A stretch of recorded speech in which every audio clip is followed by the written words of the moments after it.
రక్షక గాలి తీసుకుంటున్నారు దీర్ఘంగా. ఓం రక్షక. ఓం దుఃఖనాశక గాలి వదులుతున్నారు దీర్ఘంగా.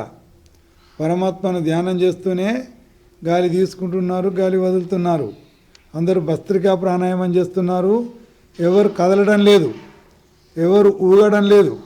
అందరూ కూడా ప్రశాంతమైనటువంటి మనస్తోటి ప్రశాంతమైనటువంటి వాతావరణంలో ఉదయకాలంలో సంధ్యా సమయంలో బ్రహ్మ మహావిద్యాలయంలో బ్రహ్మచారులందరూ కూడా నిపుణులైనటువంటి యొక్క ఆచార్యుల ఆధ్వర్యంలో భస్త్రికా ప్రాణాయామాన్ని చాలా సంతోషపూర్వకంగా చాలా ఆరోగ్యకరంగా చేస్తున్నారు. అందరూ కూడా భస్త్రికా ప్రాణాయామాన్ని చేస్తున్నారు. పరమాత్మ ధ్యానంతో పాటు చేస్తున్నారు. పరమాత్మ యొక్క గుణాలను ధారణ చేస్తున్నారు, ధ్యానం చేస్తున్నారు. ఆ విధంగా మంచి ఆరోగ్యాన్ని విశేషమైనటువంటి బలాన్ని పొందుతున్నారు. సంపూర్ణ ఆరోగ్యము, విశేష బలము, మానసిక ఏకాగ్రత, ప్రశాంతత దినదినము అభ్యాసం చేస్తూ జ్ఞానము విజ్ఞానము పెంచుకుంటున్నారు.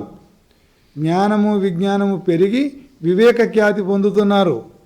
తద్వారా ఆత్మదర్శనము, పరమాత్మ సాక్షాత్కారము వెంటనే సిద్ధించినట్లు తీవ్రంగా ప్రయత్నం చేస్తున్నారు. యోగాభ్యాసము అందరూ కూడా చేస్తున్నారు. భస్త్రికా ప్రాణాయామం ద్వారా అందరూ కూడా పరమాత్మ ధ్యానం చేస్తున్నారు. ఓం రక్షక. ఓం రక్షక. ఓం రక్షక. ఓం దుఃఖనాశక. ఓం దుఃఖనాశక. ఓం దుఃఖనాశక. ఓం దుఃఖనాశక.